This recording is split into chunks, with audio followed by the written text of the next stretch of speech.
Hey guys, welcome back to After Hours with me, Jimmy Thistle. Today we've got Jess on the podcast. Jess started drinking at 14, watched her parents do it, watched her older cousins do it, and in a house where every Sunday ended with a room full of adults laughing louder, watching the football. She couldn't wait for her turn. By the time she got there, she was blacking out on weekends, waking up not knowing how she got home, losing her phone in ditches, and one night coming round in a complete stranger's bed with no memory of the night before. Her friends thinking she was lying somewhere dead in a freeway, and yet no rehab, no intervention, no dramatic rock bottom moment the way you see in the movies. Just a Tuesday morning, a hangover that hit different, and a feeling so strong she's never been able to shake it. That that the person she'd been shown up as wasn't even close to the person she knew she was. So on the 8th of July 2020, Jess had her last drink. She hasn't wanted one since, not craved it, not missed it, not white knuckled her way through a single sober Friday night.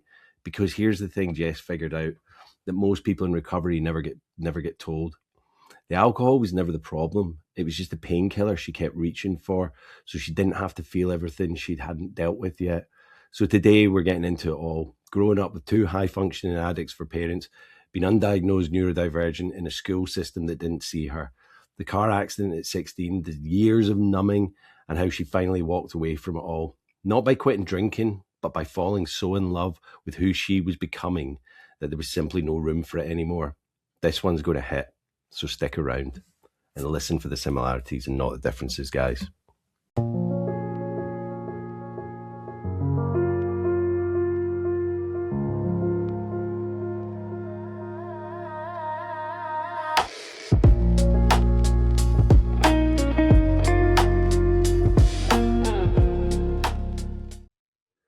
Jess, welcome to After Hours. How are you doing today?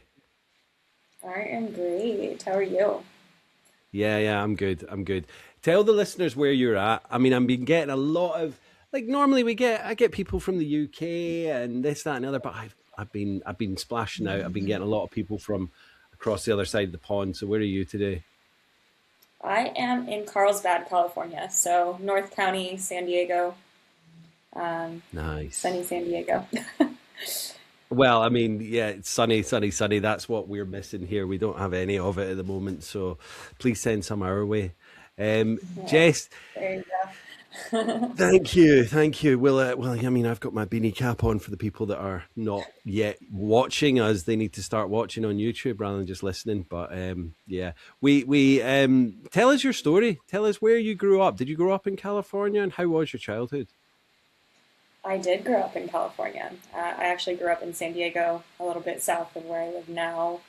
Um, my childhood, I could say it was like kind of complex. Like I definitely think looking back on it now and where I am now, like I do have a very well-meaning, great family, but I was raised by people who are working through their own stuff Mm-hmm. and were raising children at the same time. So both of my parents had substance abuse issues. So I was kind of raised under that. It was very well managed, very high functioning. It wasn't like a lot of stories you hear where kids are completely abandoned or anything like that. I would say the abandonment was more emotional, um, Mm-hmm. and so in a sense I was very privileged with the way I grew up, and at the same time there was a lot that I was needing that I wasn't getting as a kid. Mm-hmm. um, I'm a very sensitive soul, so I just absorbed a lot of what I saw, and I really looked up to my parents as a kid, and so I really normalized like drinking culture, because that was what I saw. That was how they connected with friends. That's how we connected with family. Um, Mm-hmm. we'd have football parties at our house every weekend, and it was fun, um, but disconnected from you know uh, how do I say it? Just kind of disconnected from the fact that that's not like real fun, right? Like that's like adults who honestly are still kind of children inside who haven't really Yeah. learned how to connect genuinely. And so that's just kind of what I picked up on. And I would say I was a pretty like confident and sassy like little kid. Always Hmm. sensitive and like shy, but around people I knew, I was very high energy, and I'm neurodivergent too, so there's that piece as well in there. But as I got older, like into teenage years, I definitely kind of like fell into like my shell quite a bit more. Hmm. Lots of insecurity, lots of just feeling like I don't belong kind of feeling. And I could not wait to get to the point where I was like old enough to start partying, because Hmm. that was just like, I don't even think consciously, but I think I could see that was a way I could like feel good, right? I would Yeah. say I was sad a lot of my childhood. I just felt this like something was wrong with me kind of feeling. I think that's a lot of people who are undiagnosed neurodivergence experience growing up.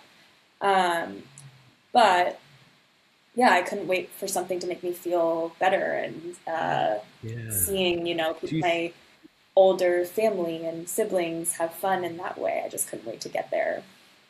I was gonna say, do you think, like, when your parents and older siblings were kind of, and friends and family coming round and, having barbecues and sports, on TV or whatever, it's like, because you weren't able to be in that drinking crowd yet because you were still too young, you were seeing all these people maybe being outlandish and just acting crazy and having fun, but that's where the anxiety probably comes from, because you've not yet experienced that kind of let go attitude that you get from the alcohol or whatever substance it is. So you're feeling like you want to let go in these surroundings where all these adults and older siblings are doing that, but actually you're like still got that, which is normality, isn't it? It's like you're not that type of person, and they're probably not either, but because they're drinking, they're kind of letting go and letting loose. So you're like, I want to be there. I want to get to that point. Yeah. I want to be So part of when the did crowd you? kind of feeling. Yeah, yeah, absolutely. And who doesn't? Like, Yeah. I'm sure, and we'll get to this later. Like when I first stopped drinking and to go out with friends and things like that, I still had massive anxiety because they could all, their inhibitions were down and lowered, and they were just saying what they wanted to say. Whereas I was sober, and I was like, I'm gonna be more guarded about what I say and what I come out with and things. So it is that divide, I guess. And so, what age were you when kind of alcohol came along then? I was 14, Yeah, so right it's a before kind I of entered high standard school. age. Yeah, Yeah, it's yeah. And I had a cousin who I was really close with who was a yeah. couple years older than me, and I was just so excited to finally get to go to parties with her, and and I remember the first time I drank with her and her friends. It was just at home. I blacked out. I was throwing up. And it's funny because like years later, in my time of drinking, like almost had forgot about that, and I struggled so Hmm. much with blacking out the whole entire time I drank. And I'm like, wow, since day one, that has Well, been a thing. it That- it's but the thing is, it's like, some people do when they have the first drink, they get drunk and they black out and they sit, they puke or whatever. yeah, Like I don't think I did. I did eventually, but I don't think the first exact time I did that, I just loved it. But basically it's your body rejecting the poison, like, so it's yeah, like people go, oh yeah, you puked when you had your first drink, ha ha ha. And it's like, no, that's like a natural reaction to the body from putting poison in it, totally. it's mad. Yeah. So I was Yeah. going to say, like, how did that make you feel that first time drinking? But obviously you don't really remember it, and you probably didn't enjoy the vomiting. I mean, honestly, like if I'm being real, I don't think like I think I just normalized that piece, and I don't Yeah. think it gave me this. I mean, because that was the first time, and I drank for another almost 10 years after that. I Sure. don't think it gave me this like negative perception of it. I think it was more like, oh, now I'm in it. Now I'm in the Now you're game, in it. you know. Yeah. And I think all throughout my like the time I was drinking, I could honestly say like I had a lot of fun. Like I Hmm. did. Um, I'm also that type of person. I'm just like high energy. I like to have fun. I like to find the party. Not really anymore, but at Yeah, yeah, that yeah. time. Um, people liked being around me because of my energy, that kind of feeling. So I had like a good time, but at the same time, like it took a really long time to recognize that the negative repercussions were so much greater than the good time I was like temporarily having. And of course, even more over time, realizing like the only reason that felt good is because I was able to disconnect from myself and I was able to quiet the noise temporarily of all the insecurity and shame and trauma and everything that I hadn't faced. So yeah, like in it felt fun. And honestly, like that first time it was just like, oh, I can't wait till the next time. I wasn't really worried about the fact that I got sick or blacked out really because I was so focused on like wanting to have fun and be free and be an adult basically. Yeah. So what my thought was.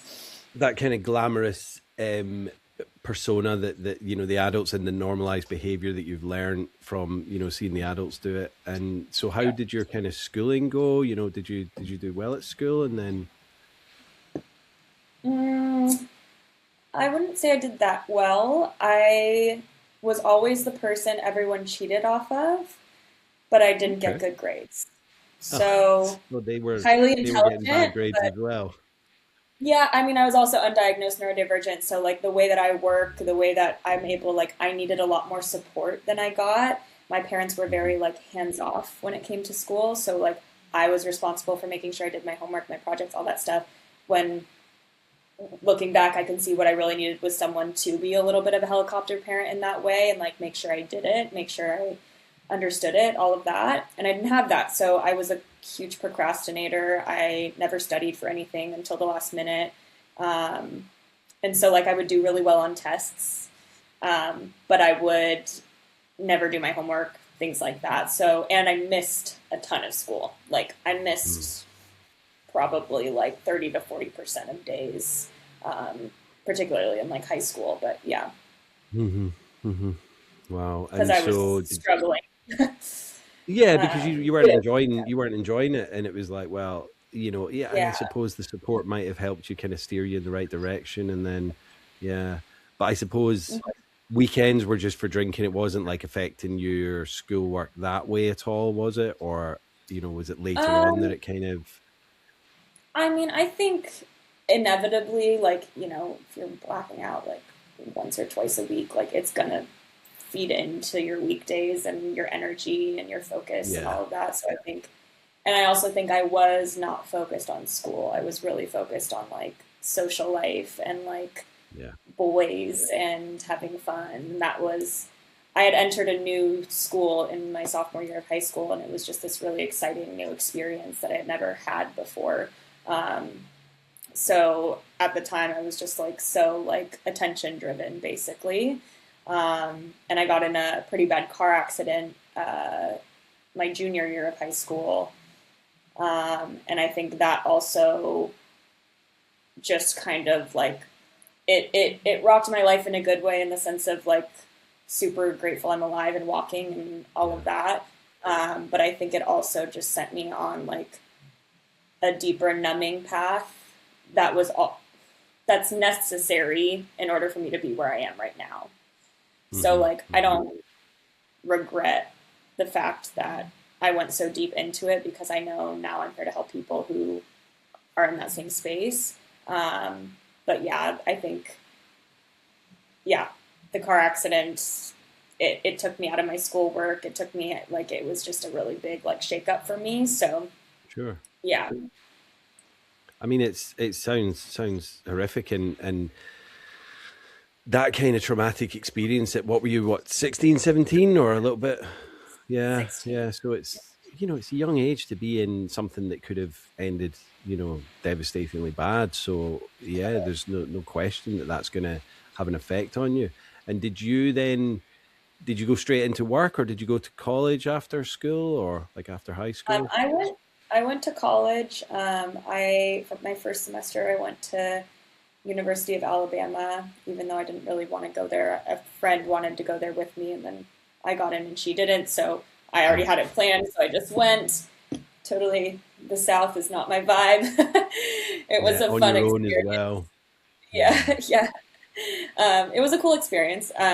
But then I came back. I took a year off of school, and then um, I went back to college, and then I went to community college, and then I transferred over to UC San Diego, and then I finished my bachelor's there. So, I Okay. mean, the Cool. whole experience was probably like maybe 6 years in total from when Yeah. I.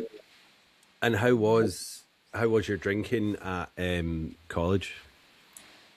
So I specifically chose a college that was not a party school.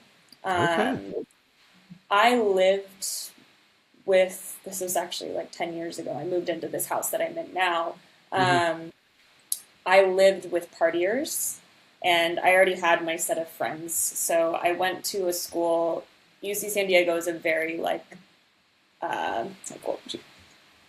this is going to sound in simple terms, but just really smart people go there and they're there for Yeah, the yeah, like an education. intellectual type, academic Yeah, school, even though they're all meant to be academic. But I know yeah. what you mean. It's like, yeah, It's a people huge that medical. aren't people that aren't gonna be messing about partying all the time. They want to study and get the work Yeah, they're done. there Yeah, yeah, to yeah, get an education, not to yeah, party. yeah. So I would say that's like something that really balanced me out. Hmm. Because even though like my home life and my weekend life was a little wild, I was going to school every day in a place where I was surrounded by people who were a lot more healthy minded, and it set the standard for me, and also gave this like um, point of reference and like reflection for me. Like, ooh, I'm standing here, and these people are there, and this doesn't really like feel good. Like this doesn't like I'm admiring where those people are. Hmm. Um, and that's because where I am is like I'm not really taking care of myself or prioritizing myself or my education. I did do really well in college. Hmm. I got really good grades. That was like the first time I ever did really well in school. Hmm. But I definitely believe it was because I went there and was surrounded by like-minded people who were where I wanted to be. Yeah. And was that like, I know it was a conscious decision to do that. You picked that school, but was that because you felt if you went to a party school, it might have got out of control and your grades might have suffered?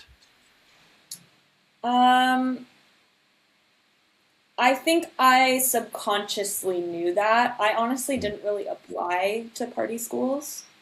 Mm-hmm. Um, but it was so long ago and I was in such a different headspace. Like I couldn't tell you for sure if that was like super Sure. intentional or if that was more like my soul pulling me to where I needed to go. Yeah. Um, my dad also went to the school I went to, so there may have been a little bit of that there. Yeah, My yeah. little sister also graduated from there. Um, so it's kind of cool to have it in the family as well. But it's just a really good school, and I knew that, and I knew it Hmm. would feel good And I to guess, accomplish.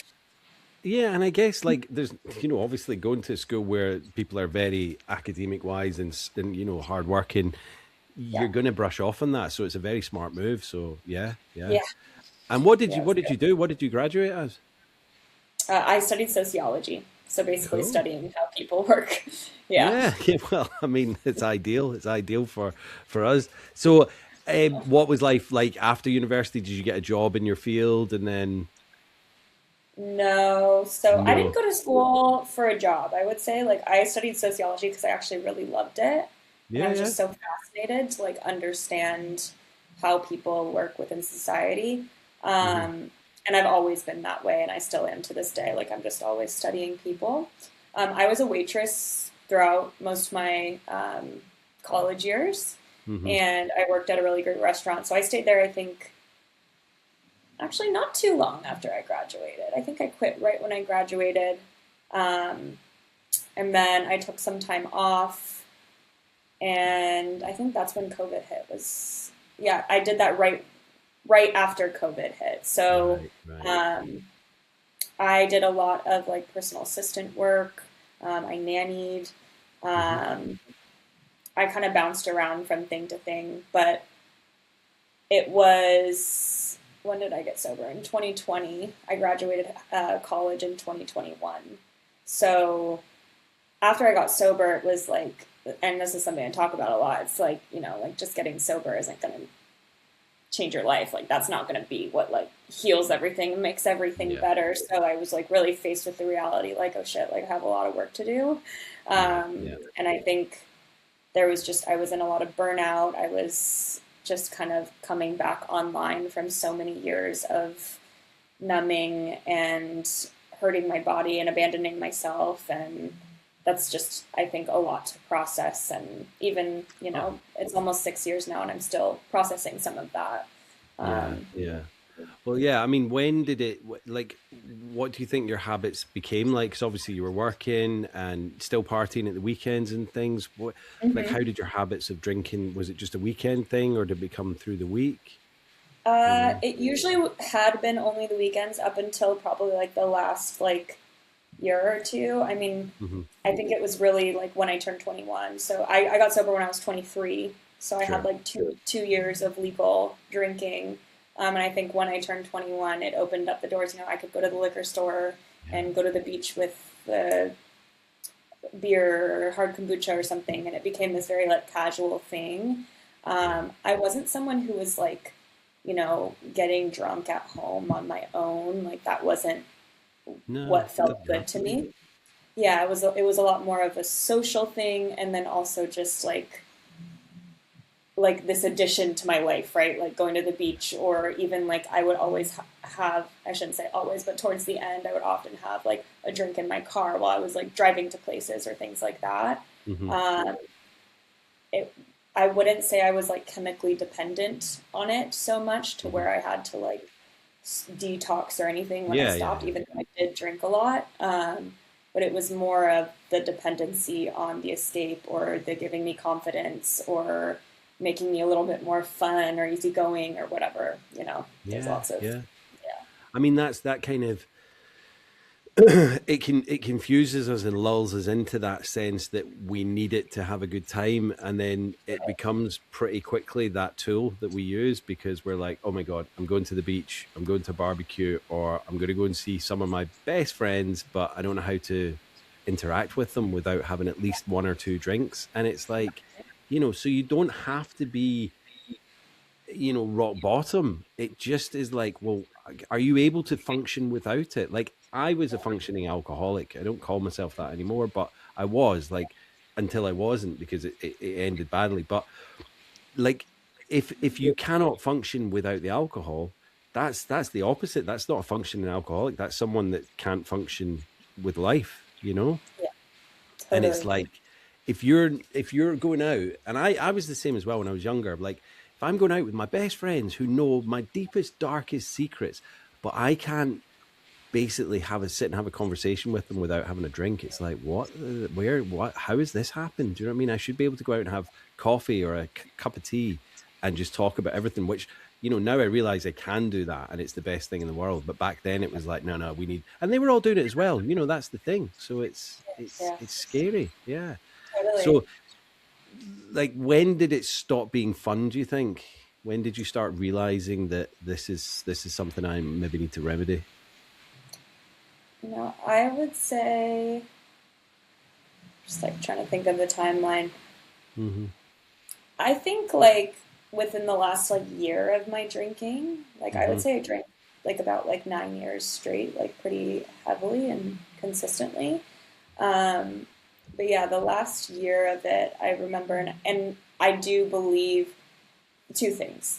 The school I was in was this big like contrast. It was like, whoa, like I can't like keep up with all of these people, and I'm struggling to like sit down and do my homework and stuff like towards the end of it. So that one, and then also I would say, 3 years or so before I quit, I really started doing like work internally on myself. So getting more in touch with myself, my spirituality, my body, really studying myself and how I work and what I need. I did like a lot of meditation, a lot of journaling, a lot of visualizing, just like really getting clear on who I was and what I wanted. And I think as those things became more clear and I had more people around me that were not doing what I was doing, and I could see how like, oh, like when I'm in it here with all these people who are, all of my old community, it's so normal and it seems fun and cool and like whatever. But like these people who are out here and are looking in at my life are like, girlfriend, what is going on? Like, how are you doing this to yourself? How are you tolerating this? And I think that dissonance, that contrast just became so strong in that last year to where it was just like constant disappointment and constant like going out, like this time I'll only have 2 drinks, waking up the next morning not remembering the night or how I got home. You know, like it was just over and over and over again. And I think my body was rejecting it the whole time, but really towards the end, like I didn't have to drink that much. Like I could have like 4 drinks and be blacked out. Like it was bad.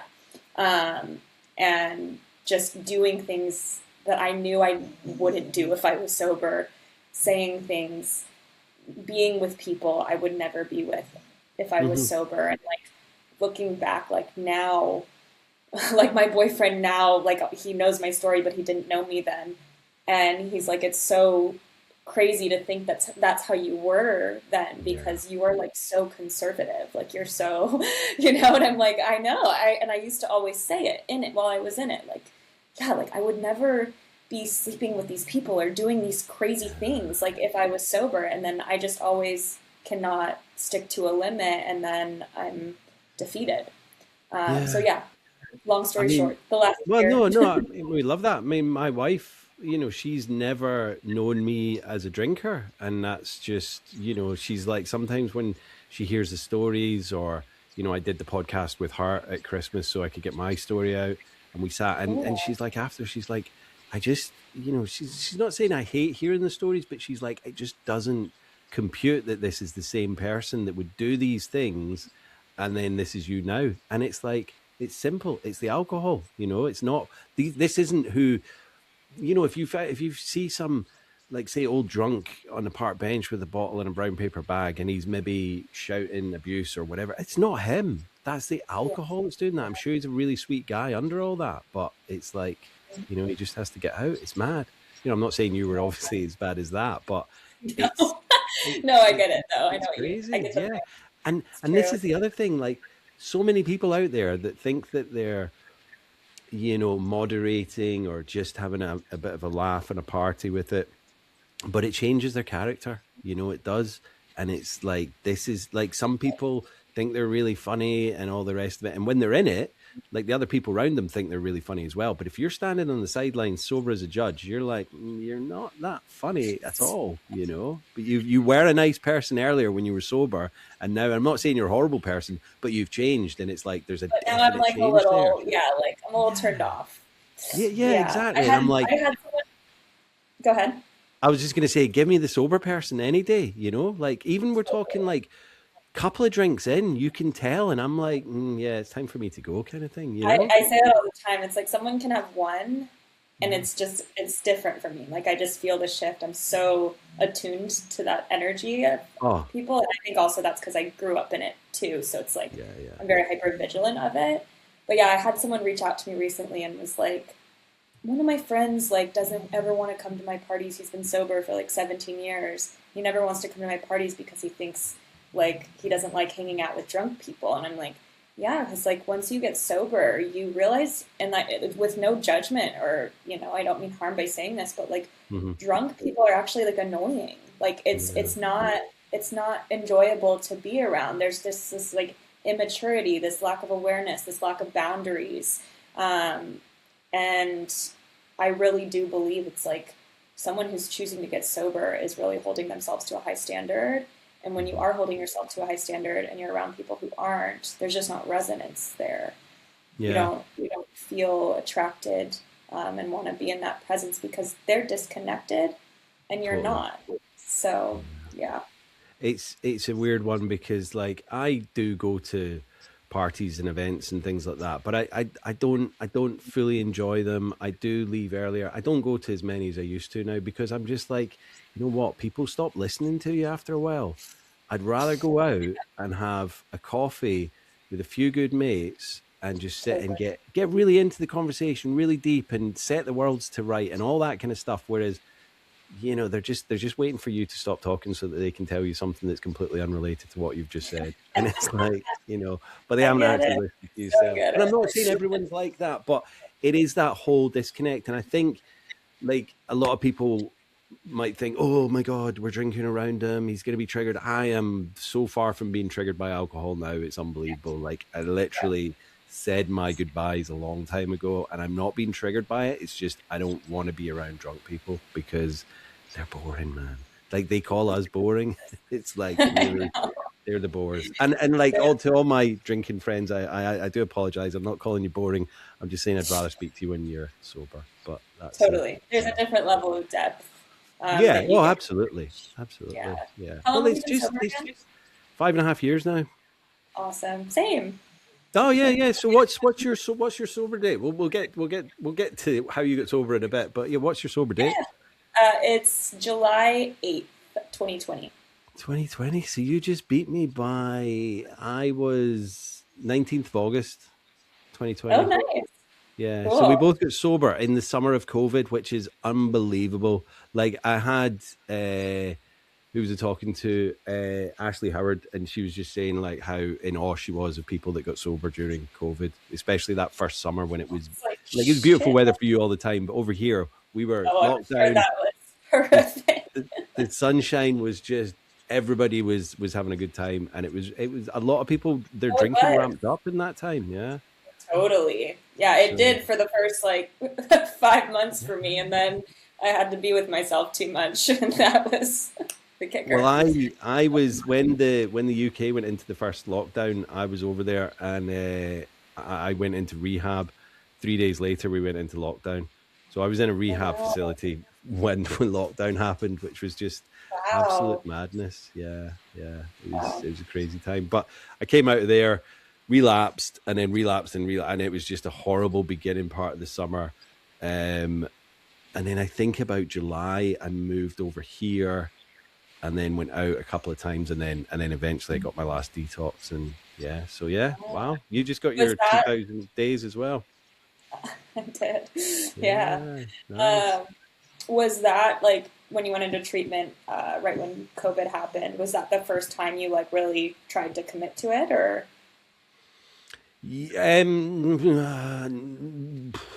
No, no, that was like, I'd never admitted that there was, I'd never admitted to myself that there was a problem. I knew I had to stop drinking, but possibly only for a short period of time. Like, so when I give up for like a couple of weeks, or maybe, I don't think I even did a month, like maybe 3 weeks, I would look in the mirror and I'd be like, oh my God, this hasn't killed you. You're looking fine. You're okay. You can drink again. And this little voice would be telling me, and then I would go and have a drink. And I probably wasn't even thinking that I would moderate, but I would just think, my drinking's okay, and then I would just get completely, and it wasn't like I would get completely drunk, pass out, belligerent. That did happen, but it was more the consistency of it. It became every day as soon as I had another drink, and it would become a morning thing as soon as I had another drink. Like I got to that point at the end where it didn't matter, but I couldn't see from the outside that I was an alcoholic. You know, I didn't. And then when I went to rehab, I started learning, and I started, having counselors and telling us, this is basically where you're at and all that. And I was like, oh, okay. You hear it in movies and like people going to AA and all that. And I was like, yeah, but I'm not one of them. I'm just got a few issues at the moment. I'm dealing with it. And then I was like, actually, do you know what? I don't know how to do this on my own, so I need help. Yeah, no, I so hear that. So what did you... Like, what you didn't have a kind of rock bottom moment or anything like that? What was the kind of final straw for you for that date? I mean, I would say like how do I say it? Like within like who I am and my level of sensitivity, I would say I've hit a rock bottom. I would just say my rock bottom isn't as intense as a lot of other people's rock bottom, just because. But if it's a rock bottom for you, then it's a rock bottom. Emotionally, mentally, it was definitely a rock bottom. Like I said, like the last year or so is when it really started to like be clear, like, okay, like this isn't working. And with school, like my school is hard. It's hard school to get into. It's not easy to do well. And I kept noticing like I'm falling behind. So that last year, I think I took like a few different breaks, like maybe 1 month, maybe like a month and a half. And I remember every time I did, like I would still like go out with my friends because we would go out like Thursday, Friday, Saturday night, sometimes even Sunday if there was something going on, you know. So Mm-hmm. I would still go out, and I would remember like coming home and feeling like, oh my God, like that was so cool. Like I was so like confident and like the guy I like I was able to be so like not just like a little, you know, just all over him, just like totally hold my ground and have boundaries with myself and all. And Mm-hmm. I remember just feeling like, wow, that felt so good. And then I'm like coming home and I'm able to just like be cozy and go to bed and not wake up feeling like crap. Yeah. But there was never the thought of like, oh, I'm going to get sober. Like that was never an intention. It was more like, oh, I just want to do this more often. Like I just want to like let myself go out sober sometimes. But unless I was taking that break, I would never do it.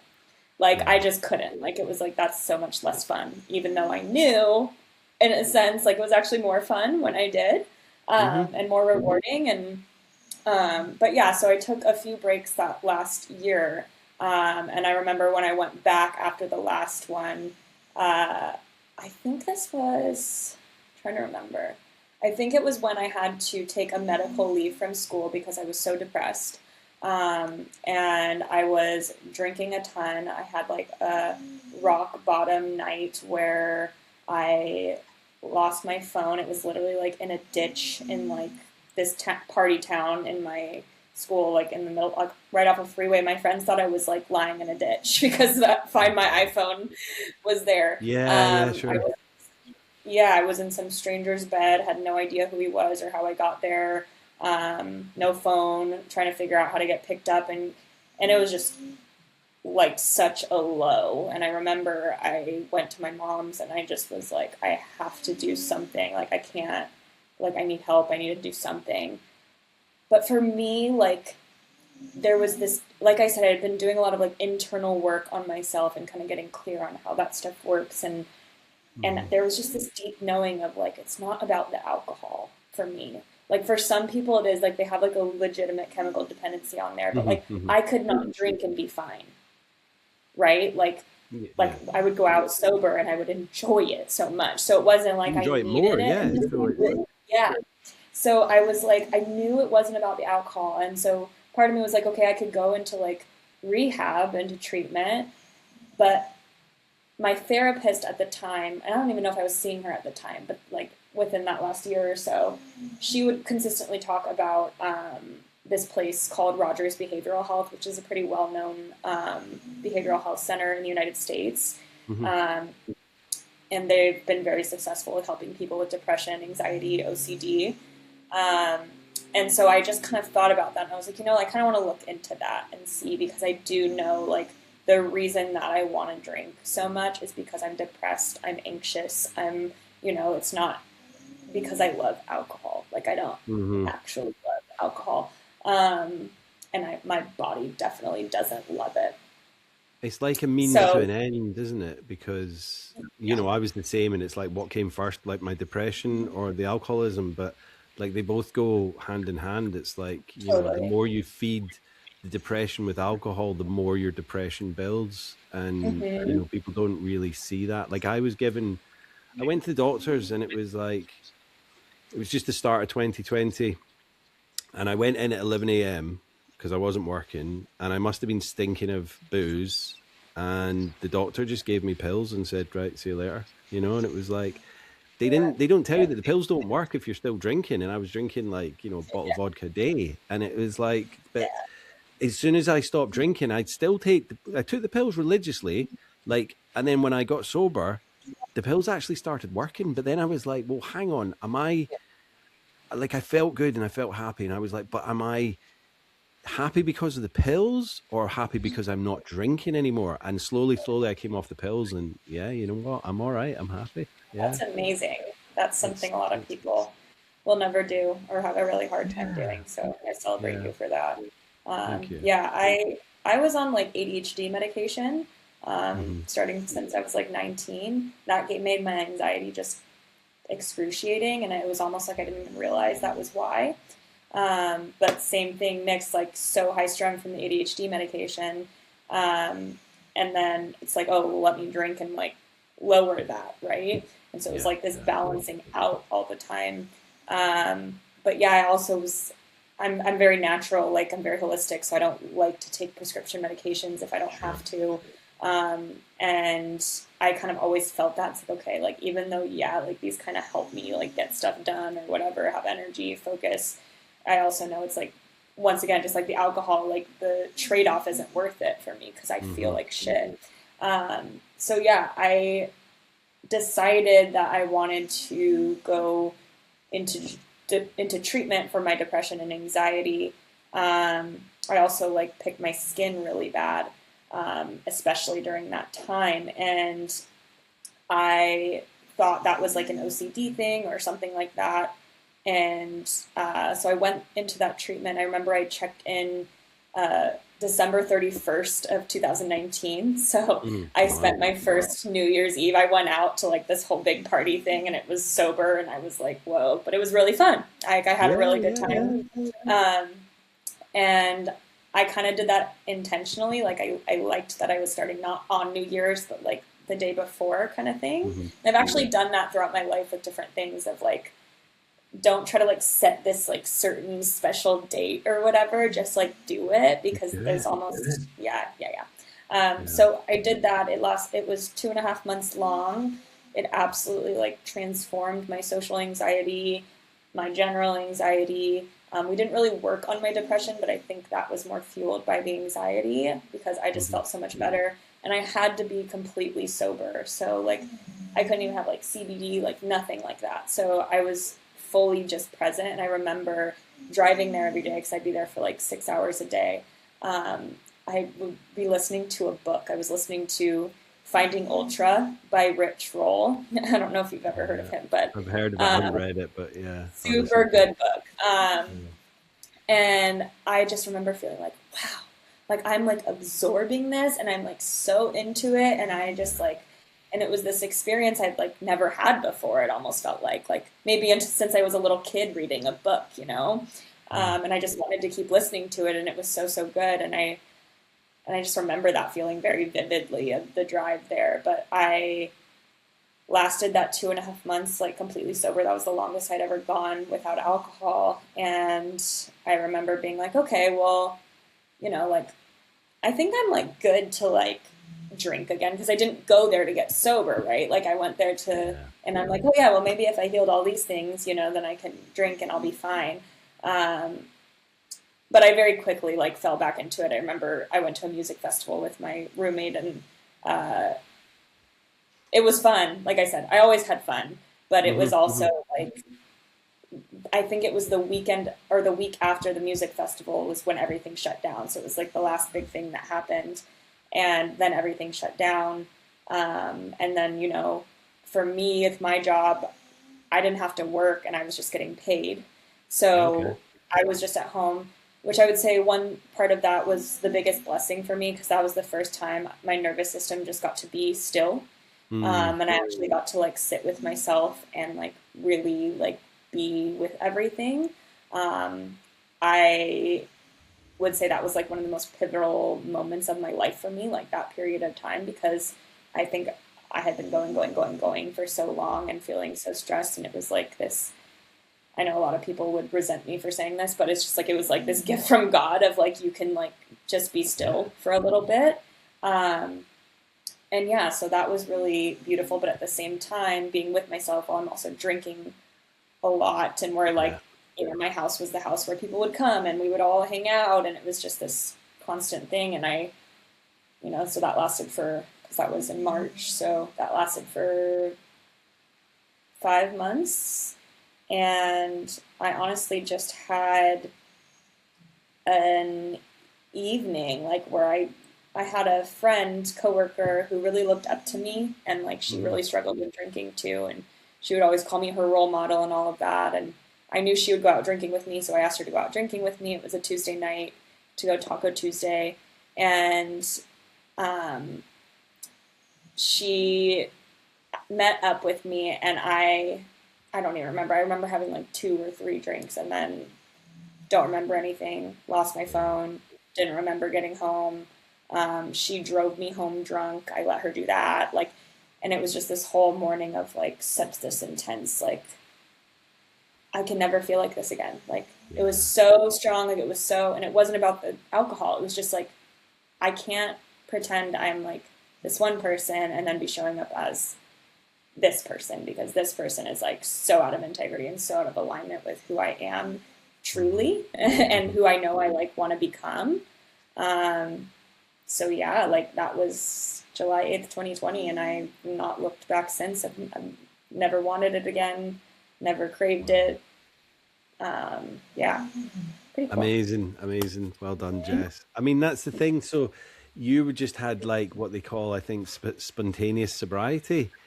Yeah, pretty rare, but But you'd done a lot of the work beforehand. You know, you'd totally, tried these sober nights and you thought, yeah, that's where it's at. You know, I'm having totally. much more fun. I'm able to talk to people a bit more freely and better. And I know what's going on, and I'm not having all that shame and horror the next day. And Mhm. but then you're doing the spiritual stuff as well. So it's almost like that out of person experience, out of body experience, where you're looking down on the person going, that person's not holding my values anymore. So it's like you have to do that kind of splice between the two characters. So well done you for recognizing that and Thanks. doing it before. Like, you know, I'm not saying that it would have got as bad as me, but chances are that it might have done. You know, if it was already acting that way, it's a danger, you know. Yeah, I would say honestly, like with the way that I was behaving and the things I was doing, even right now, I'm so grateful I'm alive. Yeah. Honestly, such horrible things could have happened to me, and something was protecting me, and I know that very Yeah. much. But if I had Well, kept going, I may not be here.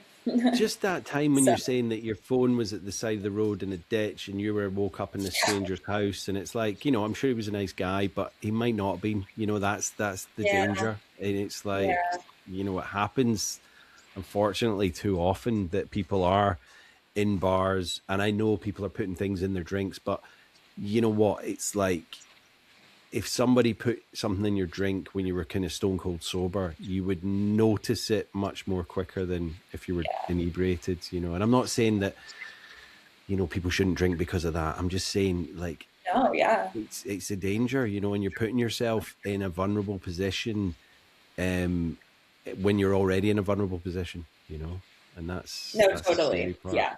It Yeah. was. Yeah. I definitely. Uh, yeah, I risked my life in a lot of ways and my body, and I'm so lucky Yeah. to be where I'm at and to not have had something really horrible happen to me. I mean, I would say I had a lot of sexual trauma and abuse, so that's something that I did deal with a lot throughout from teenage to basically when I quit drinking. But in the grand scheme of things, like I'm able to process that and move through it and own it, take responsibility for my part and just see it very clearly. Hmm. Um, and yeah, I'm still alive and well, and I'm not totally traumatized, you know, as some people could be with that kind of thing. So Oh, absolutely. let I me mean, pause one yeah, moment because my sure. computer is going to die. I just need to plug it in real quick. Yeah, yeah, of course.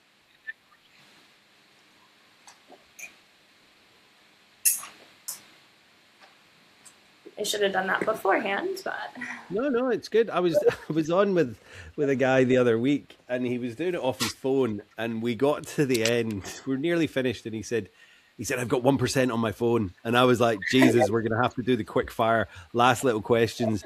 And literally, we were saying goodbye, and then his phone went, and I was like, why didn't he plug it in? Do you know what I mean? But anyway.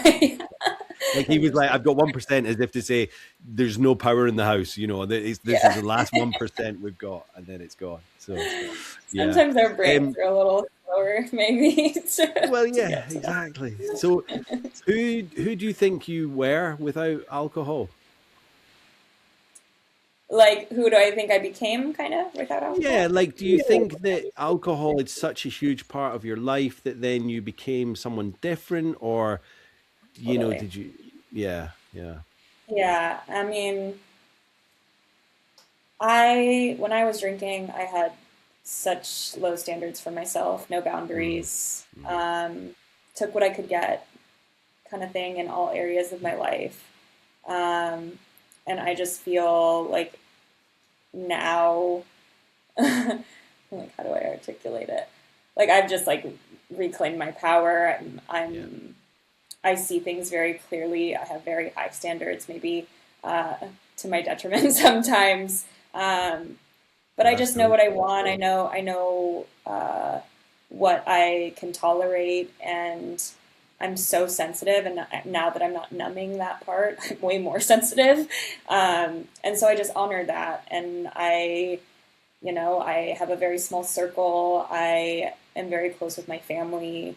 I just really value like genuine, deep connection. I don't surround myself with people who are partying like that. I've had to disconnect from friends who are still partying like that, people I love dearly. And yeah, I think just allowing all of the things that are no longer resonant and the people, the places to fall away. It's created a lot of space. And at first, I think that felt like very lonely and like kind of confusing and disorienting. But now, like something I really think about is like when you're drinking like that, like you don't even know what peace feels like you don't know what like stillness feels like. And, you think it's like boring or whatever, but it's really like, it's what our bodies need. And like most people, even if they're not drinking, but most people don't give that to themselves. And I think it's really like allowed me to just let myself be. And Being true to yourself. yeah, and that's another big thing is like for so long, also like being late diagnosed neurodivergent, like realizing, wow, I was like totally just putting on a show to like fit in with people and to be liked and to not step on people's toes and a multitude of things. But yeah, it's also really stepping into who I really am and honoring that and loving that and knowing that being able to be all of who you are, like out loud, letting yourself be seen, even coming online with this stuff that's newer for me in the last year. It's going to attract the people that resonate with you. It's going to align you with the opportunities that resonate with you, that actually excite you, that actually move you further along on the path you want to move down. And so, yeah, I think it's changed everything for me.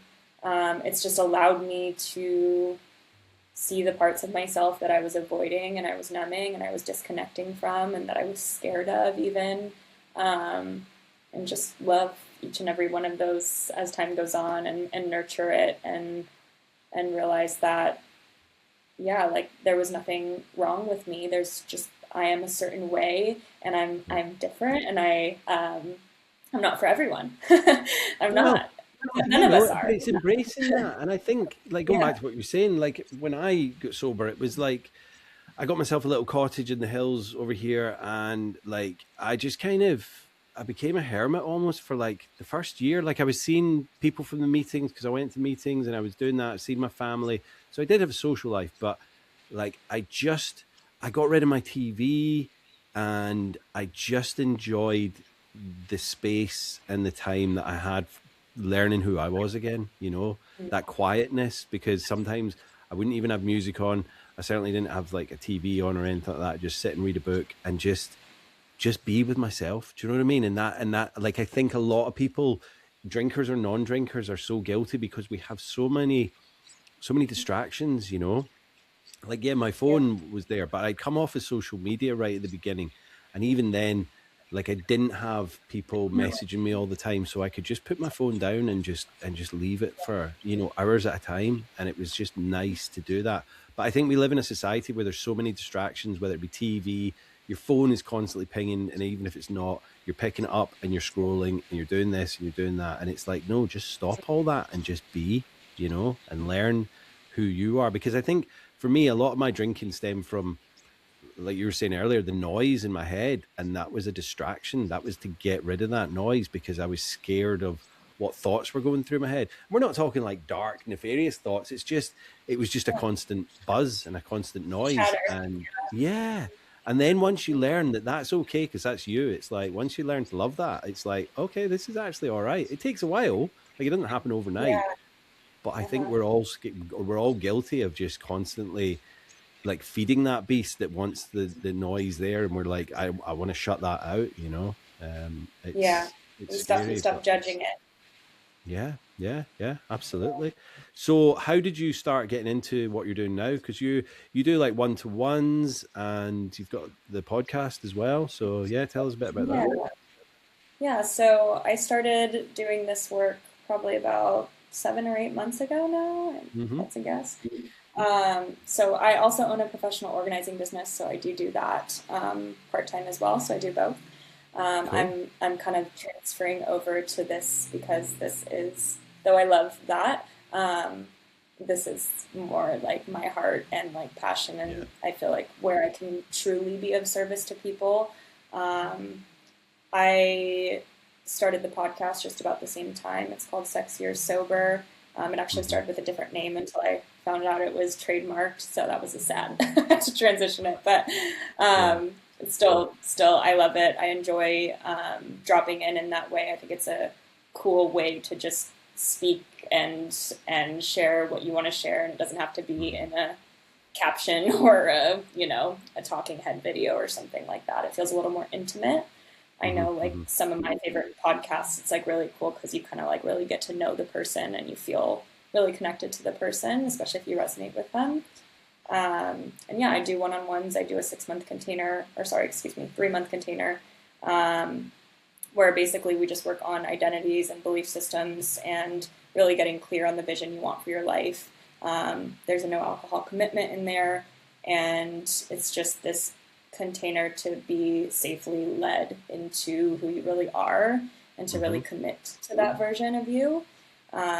So that I really love. I'm a very like intimate person, so I love the one-on-ones. I love Yeah. dropping in with Yeah. people. I love listening and hearing their story and being able to kind of read between the lines and underneath the emotional currents of what they say and just be able to pull things out that they might not see otherwise, Yeah. just being doing it on their own. And then I also have a monthly membership container that's going to be dropping soon. So Mm-hmm. that's going to be more for a group setting because I just had this like download of like I want to bring women together. And I'm even sitting with maybe men too. That keeps popping up in my head because I do have a lot of men who are also like really like, I love your content. It's really helping me, things like that. Yeah. Yeah. Yeah. And I don't know if I want to. I don't know if I want to limit myself yet. I've always had a great connection with men. I've always like been good friends with men, all and boys, since a child. So Yeah. I'm sitting with that, but it'll be dropping in the next month or so. Cool. And that Cool. will basically be more of a community based thing. I'll be leading it, but it's where people can kind of come together, share their stories, hear other people's stories, and then have guidance on kind of taking next steps to kind of shift those stories and their belief Yeah. systems into ones that are actually going to move them forward. And the main goal for anyone I'm working with is to have this experience of effortless sobriety. And I don't Oh. mean that in the sense of like the experience of being sober is easy because it's not. You have to feel everything and you have to Yeah. be with everything and there's no escape. But more in the sense of that you genuinely don't even want alcohol anymore. Yeah. Um, because I think the way that my journey went and how I not even intentionally went through it, but just really doing work on myself, getting clear on what I wanted, it actually just led me to this point where I never even had to like try to quit drinking. It was just like one day I woke up and was like, I don't want it anymore. Yeah. This doesn't work, and to have never even remotely looked back or wanted it again or anything like that, I think is pretty cool. Mm-hmm. And I know everyone's journey is different, but I do feel in my heart if people can get really clear on that piece first, the letting go of alcohol just becomes a byproduct of the process Yeah. because you just have a standard for your life that it doesn't meet anymore. It doesn't Yeah. serve. Because the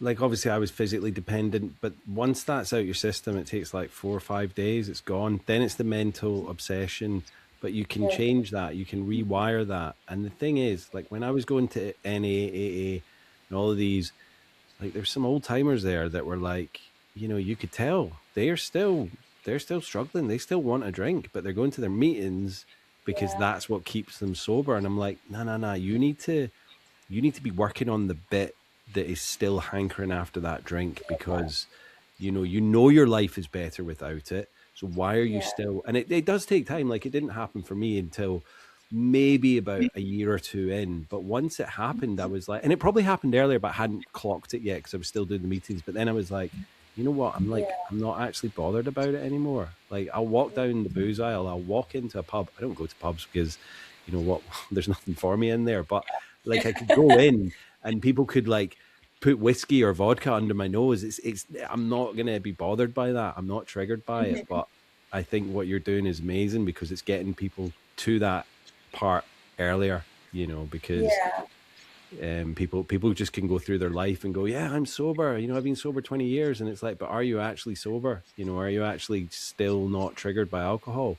And that thing does take time, because rewiring the kind of neural pathways in your brain is tough, but you've got to Totally. find other things, and I think a lot of people, like yourself earlier, you're saying that you cut off yourself from a lot of friends. That's important, because it can still be triggering in early days as well for people that are still going to these things just sober. And I'm like, yeah, that works for some people, but for me at the beginning, nah, I couldn't do that. I needed to cut myself off. Yeah. Yeah. I mean, yeah, I think you are who you surround yourself with. So I do think like Yeah, if yeah. you're staying and that's I think AA is an amazing thing and I think it works for so many people and I don't Hmm. uh, shut it down for any reason. But something I do see in that is that you are still focused on the alcohol. And I remember I had an experience. This was before I ever wanted to quit drinking. I was actually doing my first like personal development workshop, and anyone who had like issues with alcohol had to go to an AA meeting. And so we went to an AA meeting. I think I was 18, and it was pretty much all older men. Mm-hmm. And I just remember, like some like 75, 80-year-old man being like, I'm Bob and I'm an alcoholic. And I still remember that moment because I remember like, wow, you haven't, and he hadn't drinking in 40 years or something, Mm-hmm. right? And I'm like, that's wild. That's wild that you still keep yourself in that identity and doing the work I have and the research I have, it's like makes it so clear. It's like your language is so powerful. It's like what you focus on grows. And if you are staying an alcoholic forever, of course you're going to want the alcohol because you're telling yourself that story that you are Yeah. someone who is forever going to need alcohol. And I just don't believe that's necessarily true. Um, and so, yeah, I think those spaces can be beneficial to get you sober and stuff. But I do think that they keep people surrounded by alcohol and Yeah. that feeling of needing it, Mm-hmm. and doesn't really allow them to let go of the identity and become someone new. Yeah. I Because I just think think they it's are. limiting. That was kind of, and do you know what, like the fellowship, did amazing things for me and helped me get sober and stay sober right at the beginning, so I'm never gonna put them down. But I like what you say, like it is something that helps at the beginning, but then for Yeah, me, like we went into a mini lockdown and we had to take one of the meetings outside. We went to the park and we did all the readings and all that. We did the meeting there and it was great, but I was like reading the big book and all that, and it was like, if you don't get to a meeting, you're going to relapse. And I was like thinking this in my head, I was like, what happens if we can't get to the meetings? What if it's like winter time and we're not going to go to the park and we can't get in the rooms? And I was like, I need to start breaking free from that and working on like the next phase of my recovery, because I don't want to be dependent on another thing. I was dependent on alcohol.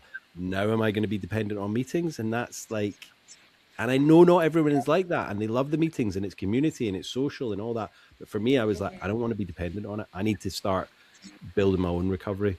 Yeah, yeah, that's beautiful. Yeah, because I think also being, in a community, I think community is so important in sobriety, so not knocking that down, but in a community of other people who are all connecting on the fact that they're alcoholics and that they're always going to be that way.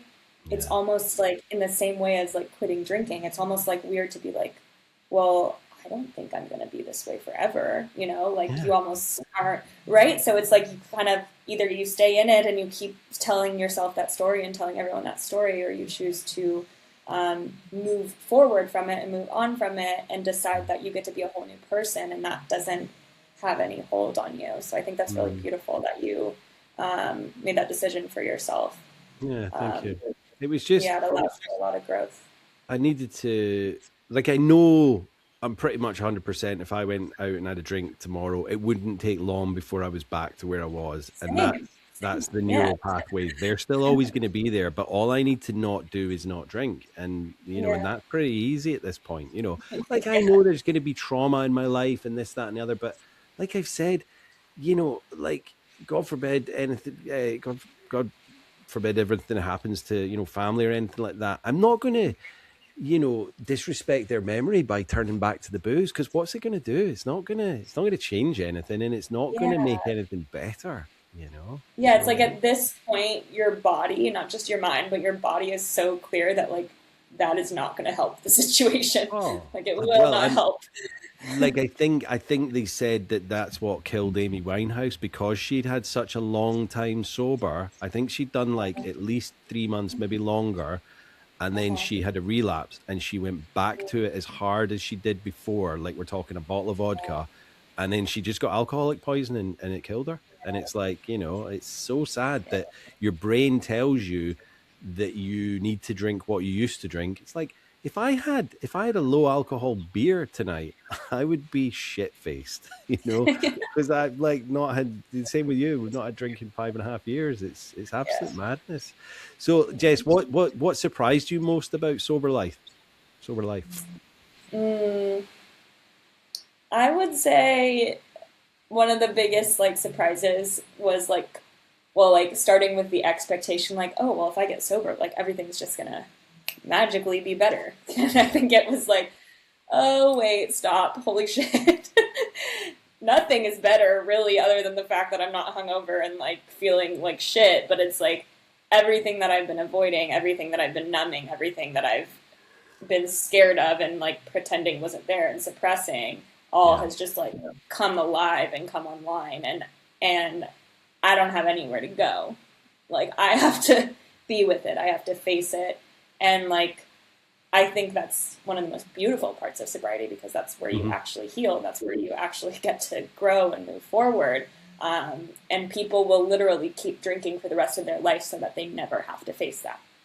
So I think a lot of people think like, because I'll see it, you know, I don't see too much from other people other than people who are talking directly to me. I don't really talk about this, but I see a lot of people who are like, oh, I've been sober for 2 months and I feel like shit. Like, what's the point of this? You know, like I don't feel, and it's like, that's because you think like, oh, just taking the alcohol away is going to fix anything. And like, no, the alcohol is just keeping you like allowing you to avoid the things that you do need to address. It's not actually helping you with anything. It's not actually, you know, and it's not the problem. Like it's a symptom of the problem, and it's something you're using to avoid facing the problem. But the problem is like what's inside your body and your heart and your mind and all of those beliefs and a lot of trauma for people. I think that's a big one that just feels so overwhelming to look at, not even consciously. So you're choosing something that allows you to pretend it's not there. So yeah, I think that was probably the biggest surprise of like, whoa, like I was expecting things to just, and I wouldn't even say right away. Like, I think it took a little while for all that stuff to really, you know, like I would say the first few years of my sobriety were extremely like emotional and intense and like a lot of being with myself and crying and like I have so many videos because I video journal quite a bit of me just like sobbing, and I'm sober, you know, but it's like because I'm You're dealing with actually stuff starting to feel everything, and hear everything, and like, so it's like it was, and like in COVID too, so there was like a lot of presence with myself. Well, it was like we didn't know what was going on. It was like 1 minute we're in lockdown, the next minute we're doing this, and then our government is lying to us, and it's like, oh Jesus Christ! I don't know how, you know, like I've said this before, like people are going, oh my God, COVID's worst thing, and you know, I'm obviously like devastated for the amount of people that we lost during that time, and this, that, and the other. But COVID actually, you know, I think got me sober. You know, I don't know what I'd have been doing Same. if I'd been out there Same. drinking, and it's madness. But what you were saying before, like having to, like, suddenly thinking there's this magical pill. It's like, I was just thinking, it's almost like, you know, if your house has been flooded out and you've managed to get the water and it's subsided and it's gone back to the river or whatever, the house is still wrecked. Do you know what I mean? The water's gone, but everything is still flood damaged, and you've got to either repair that or fix it or replace it and rebuild your home again, you know, because the water went away a long time ago, but you're not going to do it overnight, you know, and it's going to I take love that time, but analogy. actually what you replace it with and fix it with better is going to be, you know, better than you had before. So yeah. Totally. Yeah, Yeah. there's like that, I think it's like a Japanese term. I'm not going to know the name of it. Yeah. Like, you know, when they break the vase and they glue it all The back together and it's golden, actually stronger and more beautiful than it was before. It's very true. there'll be people And screaming at us when they're listening to this going, "It's this!" And I know yeah, what you right. mean, but I can't remember right now. You know, it's kind of late in the day. I could Um, try, but I would probably totally butcher it. So, well, like, exactly. I know I'm going to come out with something else, and it's not going to be the right thing. Yeah. What role do you think alcohol still plays in society, Jess? mm, ooh, there's quite a few there. I mean, I think it disconnects us from the truth. Yeah. I think it's used by people in power in that way. Big alcohol, I think, is a total bullshit industry, and I think that it is killing a lot of people. It's driving a lot of people in a direction they wouldn't go otherwise. It's a huge And legal cartel in my mind, absolutely, and the government and backs it's it. You know. yeah, and I think it keeps people on the surface. It like something I notice is like, you know, where I live, and I'm sure where a lot of people live, it's similar, but like where I live is very like high end and people have a lot of money, and but alcohol is still such a core part of like, oh, they're going to the breweries with their kids, and oh, going to Taco Tuesday, and it's just always everything revolves around alcohol.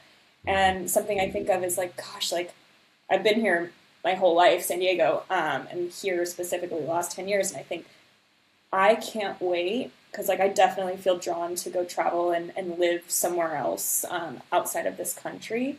Mhm. Um, I can't wait to find a place where that's not the central focus because I know that exists. Um, and I just don't value the same things Yeah. that people who have that type of lifestyle value. And it's not that anything's wrong with them, and many of them are successful and happy and all of that. Because a lot of people don't necessarily have drinking problems. I also think a lot of people do and don't realize it. But for me, I think, yeah, it's just creating a society that's focused on the wrong things. Yeah. And I think we've lost touch with what's truly important. Um, and kind of like our ancestral roots of nature and family and connection and community, and everyone is so disconnected and isolated.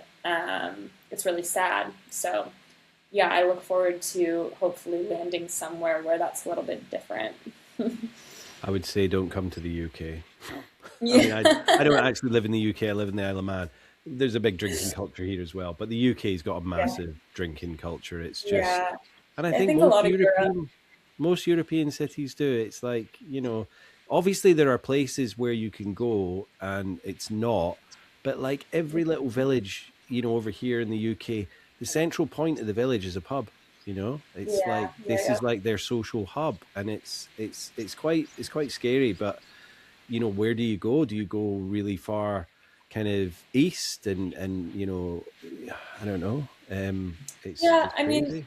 I'd probably be somewhere that's a little less populated, a little more Yeah, remote, yeah, um, somewhere where people are really healthy, so driven by health. Like somewhere that I have been where, like, yes, drinking still exists there, but it's not at all a focus, and you can just tell and feel it by being around and being in town. Costa Rica is one of those places. yeah. People, and I've been there quite a few times. Like, every time I go there, I don't know if I would live there, but every time I go there, I'm like, oh, it's just so cool. Like, that's not what people care about here.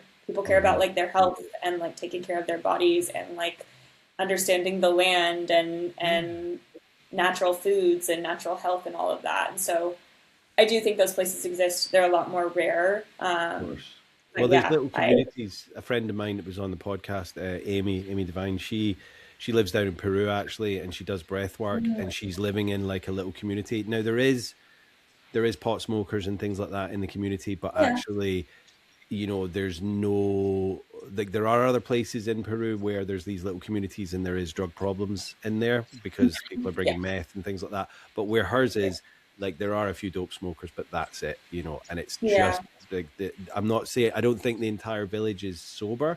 People can bring beers to their own thing, but it's not how the society down there kind of communicates with each other. That's something they do in their own home. The rest of it is just a bit of a kind of hippie commune, you know, and she just absolutely loves it.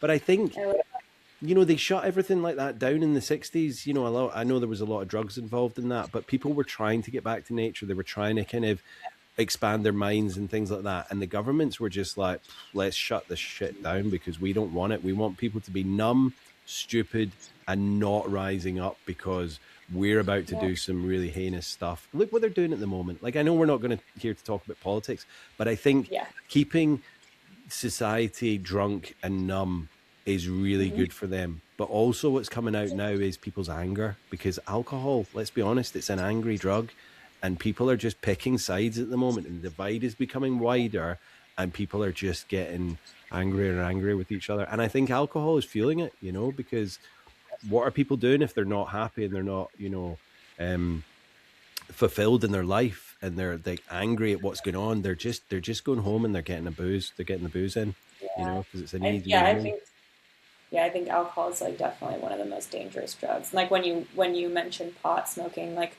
I'm like, it can be dangerous. I think overconsumption can be dangerous. Of course. But there's a reason why they vilified it so much, because I also think it opens people's minds and it helps people see things in a different way. I used to be a pot smoker. The same with like LSD and things like that, you know, and psilocybin, like, you know, that was, they did research on that.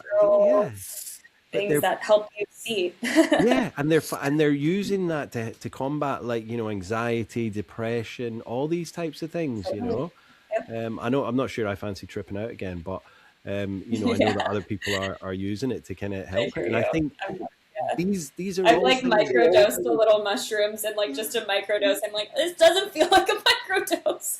I'm so sensitive, so I'm just like, I don't think I can do stuff like that anymore. There was a time and a place for that for me, but I think that's the thing. People are like, you know, they're finding different uses for all these. I'm sure cocaine's probably not got any use at all apart from numbing your face, but like the fact that alcohol is, I think it's now the biggest killer for men, and I think this is globally, between the ages of I think it's 19 and 49. And obviously there's lots of complications in that, but suicide is a massive factor in that, and alcohol is a massive factor in suicide because people aren't dealing with what's going on and they're numbing it with the alcohol, and then the alcohol is probably what pushes them over the edge at the last minute. So this is one of the biggest killers. 3 million people died last year due to alcohol in the world, and it's like, why is it still illegal? And I'm not saying, you know, we're going to go back to prohibition and outlaw it, but I'm just saying, like, let's start working. Be a good idea.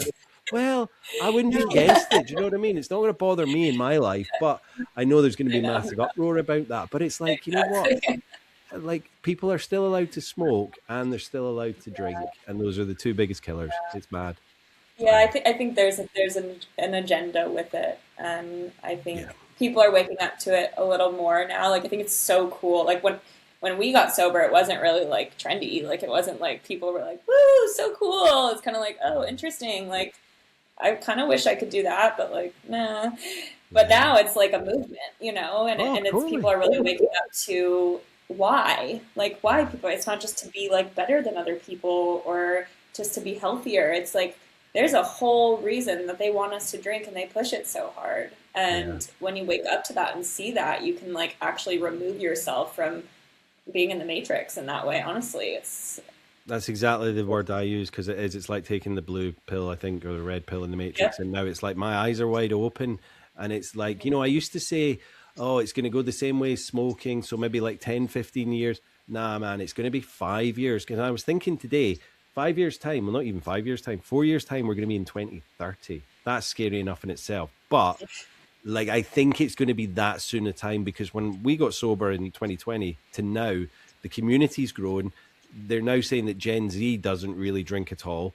Big alcohol is losing money. It's like nosediving. So I reckon like 4 or 5 years time, by the time we get to 2030, alcohol is going to be going the same way as smoking. So I just say to people, like, get on this train now, get off that train wreck that you're already on, because what happens if in another 5 years time, my friends are like turning 50 and whatnot, and they're like starting to get these little illnesses. And I'm like, you know what? This is probably related to alcohol, because it's a carcinogen. It's not doing you any good. And it's like, just wake up, people. Wake the F up.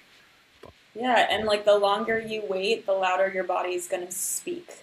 Yeah. Like Yeah. your body doesn't like it the first time you had it, but like if you keep doing it over and over again, people get sick and then they don't think it's because of the alcohol. They think it's, oh, because I'm eating this thing, or, oh, it's in my genes, my family has cancer. It's like, no, it's probably because you've been drinking for the last 20 years. Exactly. And that's the thing. It's like, they say like, oh, it's just a little bit, it's not doing me any harm. But they found, I think last year, the US, scientists said there literally is no safe level of drinking now. It's not like, oh, one a day won't hurt you. It's just, no, it's not safe at all. And obviously drinking less will reduce, but it doesn't mean it's a zero harm, Yeah, I watched a video of a woman saying, like, I'm gonna butcher this, but basically, like, if you were to measure the safety of alcohol like you would a illegal drug, basically, like the legal amount that would be okay was something like, I want to say it was less than a shot. Oh, like the legal amount of alcohol, not legal, but the safe amount of alcohol that you can consume over a year is 250 ml of wine. Now, that's not one glass a year. That's like how much, because I don't know what that would be a day. It'd be like a micron or whatever. Do you know what I mean? Like 250 ml over a year. It's not even a mil a day. It's crazy. Yeah. So, and I don't it's think just even shocking. that is safe. We're so blind to that. Yeah.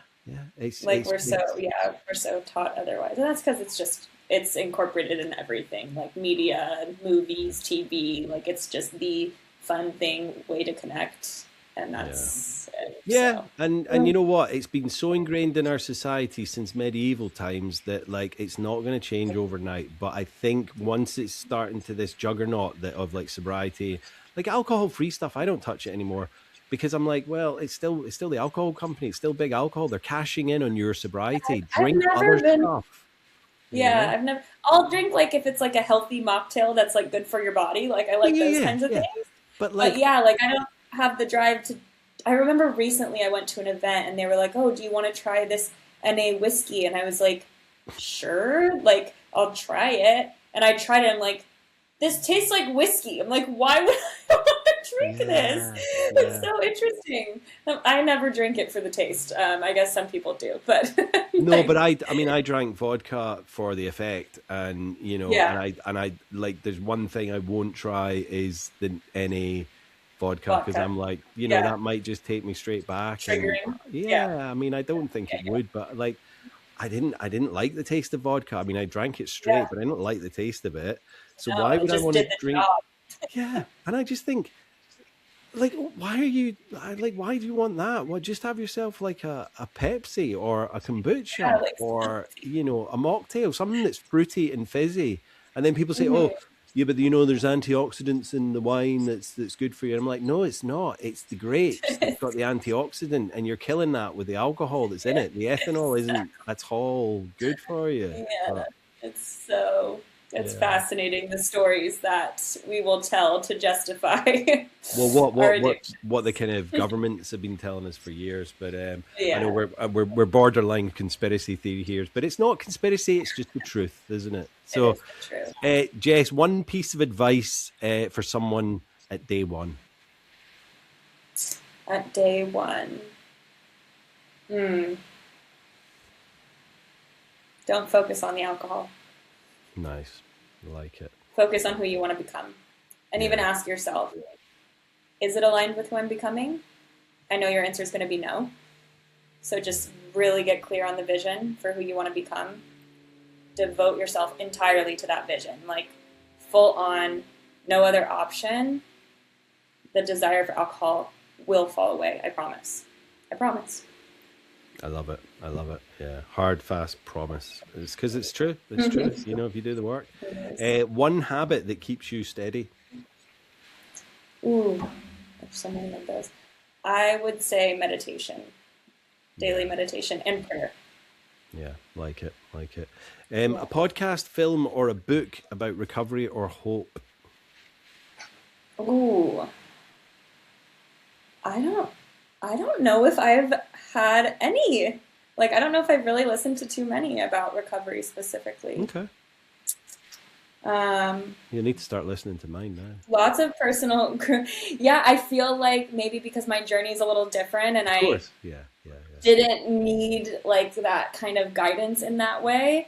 I've just focused on a lot of like personal development podcasts, I would say, and just really, I could say like a body of knowledge that really helped me was human design. Well, yeah, as I say, it's recovery or hope. So anything that's going to help people, you know, kind of find a different path or a better path, then I'm all for that. Yeah, human design is a quantum physics and astrology based science. Right. That just really helps you have this kind of like blueprint for who you are, why you're here, how you work, your energy, your emotions, your thoughts. And I think that was such a key component of really understanding myself and who I wanted to be and where I wanted to go, and accepting that so that I could actually commit to that. So I would say that's a big one. Cool. And what was the name of that book that you mentioned earlier? Was it Rich? That's Finding Ultra. Oh, and you know what? He was an alcoholic, Rich Roll. So that was, that's a big part of his story. He still to this day talks about it on his podcast all the time. Beautiful book, though. Honestly, It was like, super good. I'll add that to my list. There's an Audible version, is there? Yeah, that's how I listen. That's how I listen to books. So a friend of mine said years ago, she said that I was cheating because I was getting through beat books like in days. Do you know what I mean? And like because I could do it at work, and she was like, "You're cheating," and I was like, "What do you mean? Like the knowledge from the book is still going in my head just because I'm not sat with a book." And it's like, I think our brains just work differently. I know a lot of people have a way easier time listening to books than I do, for sure. Sometimes I'll read books if I can really get into that. But I'm the kind of person who wants to do stuff while I'm listening too. So it's perfect for me at work. So like when I get home and if I'm in bed reading a book, I'll just literally fall asleep. So like if I listen to a book while I'm working, it's all going in. And don't get me wrong. Sometimes I'll be like, oh my God, I don't even remember what that last chapter was. So I'll rewind it, because I've just zoned out. But, and lastly, Jess, one word that describes your life now. One word that describes my life now. That is so tough. The word that's coming to me is resonant. Okay. Love it. Yeah. Yeah. I think I'm in resonance with my values and who I am and your being. And what I'm doing and how I'm being is in resonance with the truth of who I am. Yeah, I love that, Jess. That's brilliant. Well, thank you so much for coming on. We appreciate you and your story and your sobriety. So thank you for sharing with us. And all the best for the future and your future endeavors. So thank you. Yeah, thank you so much for having me. This was amazing. It was great talking to you. I really enjoyed it. You've got such a wonderful story and a wonderful presence about you. So thank you. Oh, thank you. So much. Cheers, Jess. Enjoy the rest of your day. Bye, Jimmy. You too. Bye-bye. Thank you, Jess. Another amazing episode. But before I let you go, I just want to sit with something for a second because I think it's probably the most important thing that came out of today's conversation. And it's something I wish somebody had said to me years before they did. You don't have to hit rock bottom. I mean, that big idea that you have to lose everything before you're allowed to stop. It's one of the most damaging myths in the world of recovery.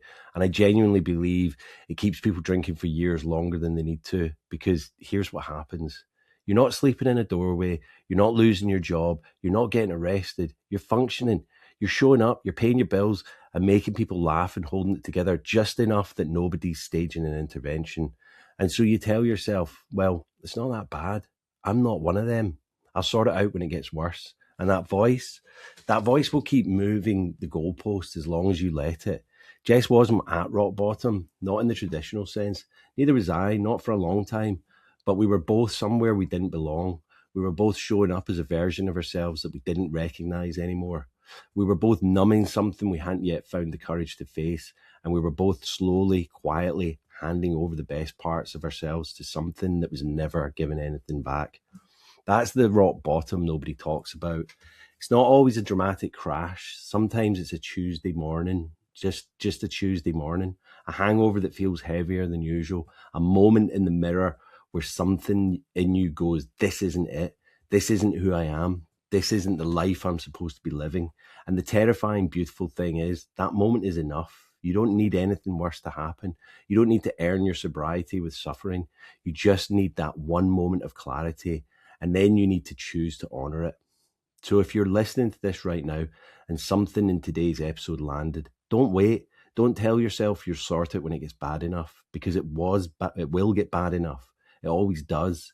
And the only question is how much of your life you're willing to spend waiting for permission that was always yours to give yourself. You're allowed to stop now. You're allowed to choose differently today. Not when it gets worse. Not when you've lost enough. Now. That's what Jess did. That's what I did. And I promise you, the life on the other side of that decision is worth every uncomfortable, messy, beautiful moment it takes to get there. Thanks for listening. If this one meant something to you, share it with someone who needs to hear it. And I'll see you next week in After Hours. So until next week, stay safe, stay sober, stay supportive. And remember to hit the follow button and like and subscribe and leave me a comment. Peace, guys.